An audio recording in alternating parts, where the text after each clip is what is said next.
All right, everyone. Welcome to the Proverbial Life Podcast. Hope you're doing well. Today, I have something before you that I wish I was making up, but I'm not surprised, and neither should you be. So here we have an exclusive from protesta.com, and they came, this is 4 days ago. Now, I heard this from Dr. James White, and I said, let me look this up myself. And if it wasn't true, it would be hilarious. It's funny even though it is true, but it's very disheartening, but it's hilarious, but not funny at the same time. So let me just read you the headline, okay? Exclusive. Rick Warren Church has blacks only worship. No white members allowed. Say what? No white people. So you hear that, whiteys? No whiteys allowed. All right. Look at this this picture here. It says colored only, no whites allowed. And this is in Photoshop, but man, tell us it ain't so. So let's read this article here. It says Rick Warren's Saddleback Church has invited African American and or black members,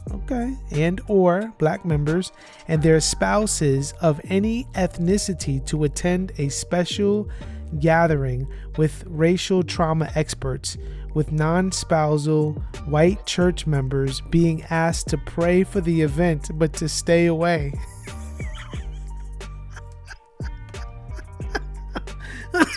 Okay.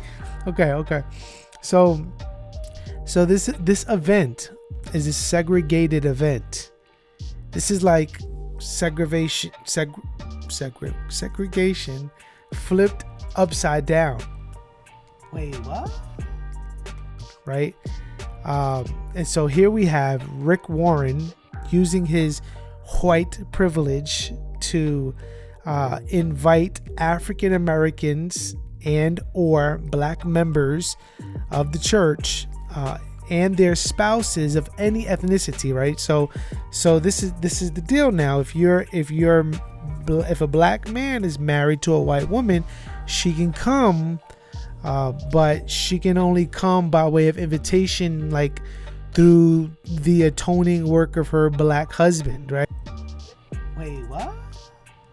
Like through the finished work of his colored skin can she come. Otherwise there's no entrance into this holy event. So that being said, yeah, it's one of those. So let me continue to read it. Okay, so it goes, Warren sent the invite out to members, informing them that, quote, we don't want to be a church that just talks about love, that just studies love, that just defines love, but just prays about love. It's not enough to just say we love people. We have to show love. Wait, what? Okay. So, all right. So they have to show love. Now, mind you, their church has been closed since March.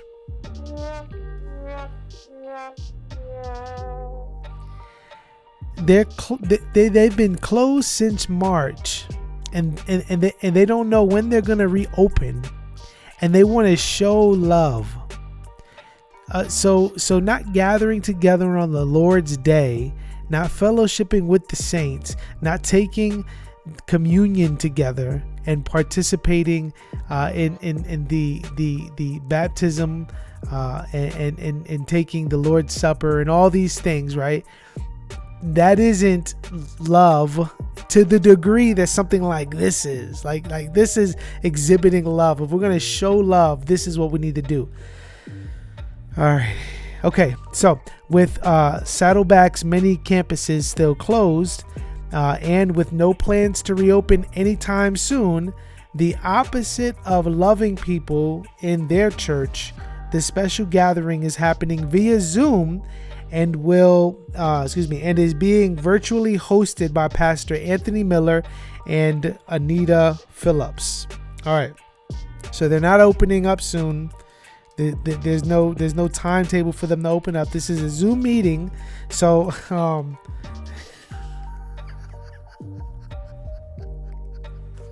right, man, this is bad. This is really bad.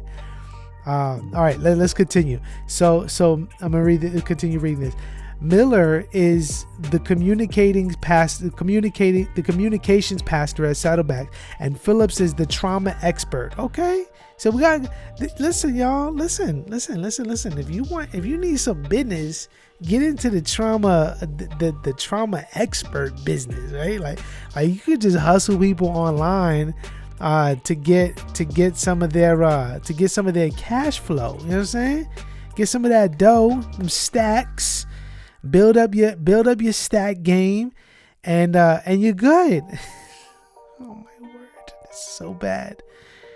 All right, as one okay, here we go. As one might expect, Phillips is a theological mess and deeply compromised. She promotes and partners with Trinity denying heretic T.D. Jakes, retweeting out his material and being a speaker at his "Woman Thou Art Loosed" masterclass. Okay, girl, "Woman Thou Art Loose," let's go. When she's not doing that, she's hosting In the Light podcast, which is a smorgasbord of division, gospel redefining critical race theory with gospel redefining critical race theory talking points. Sorry. All right. Okay.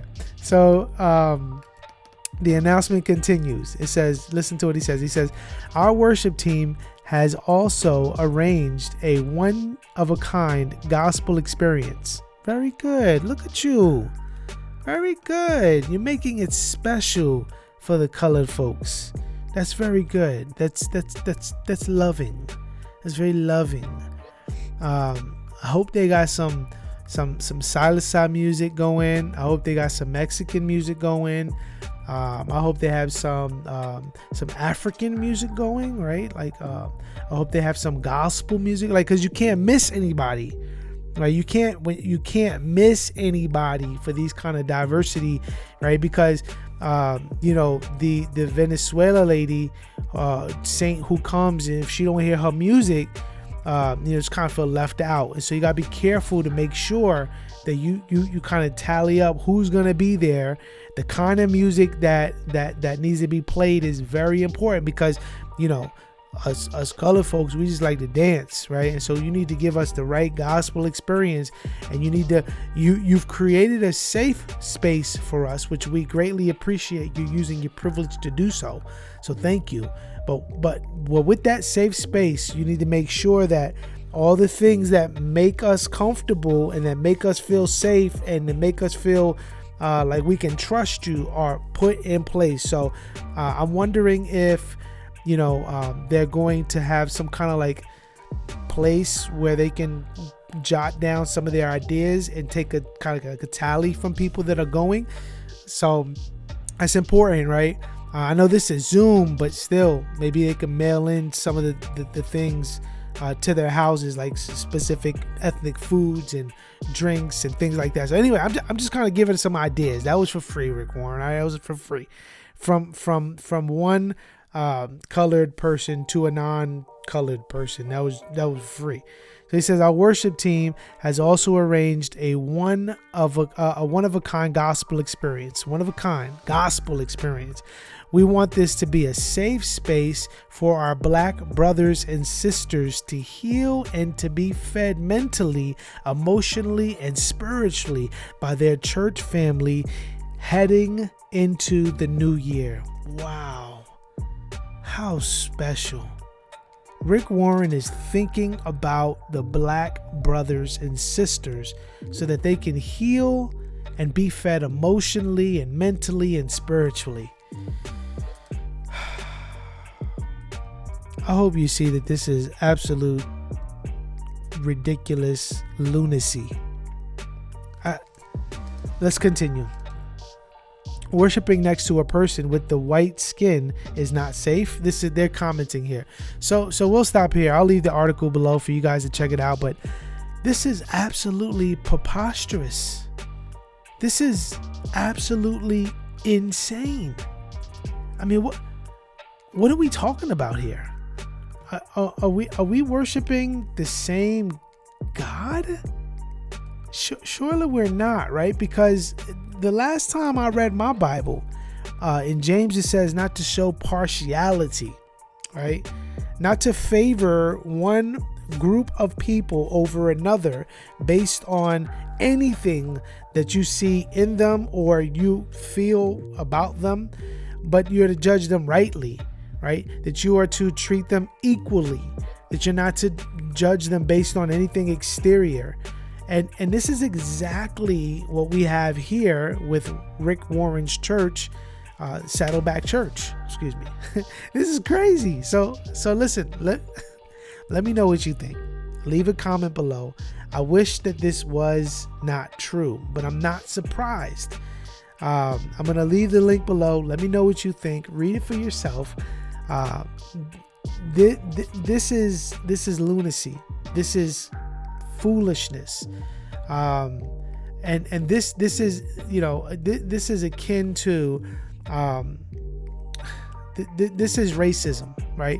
Like this is a form of racism. And here he's using his privilege. This white man, is using his privilege to show partiality in the local church. So we can't gather together because the coronavirus is so dangerous. So instead of encouraging the saints to gather together, instead of encouraging the body of Christ over Zoom, okay, instead of doing that, we're going to be specific. White people are not allowed, and we're gonna single out our black brothers and sisters and their spouses of any ethnicity, or varying ethnicities, and white people are gonna be on the outskirts because we want to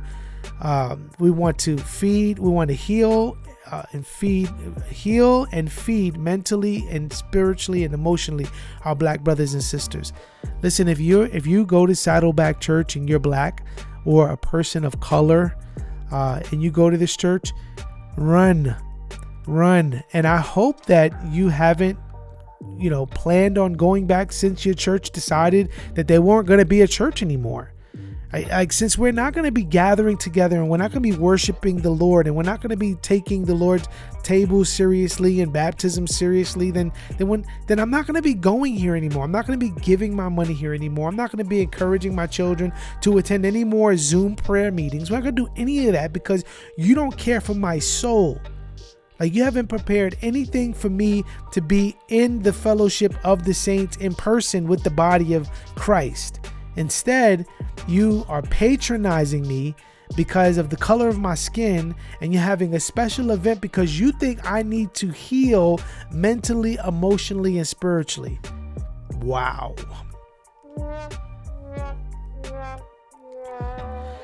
Folks, I'm not surprised. Let me know what you think. Thank you for listening. This is The Proverbial Life, a podcast where we encourage Christians to look to Christ, live wisely, and leave a legacy behind for generations to follow. Leave this church, y'all. Leave this church. All right. Grace and peace. Hey, what's going on, y'all? Thank you for listening to this content. If you have not yet subscribed to the YouTube channel, please do me a favor and do so.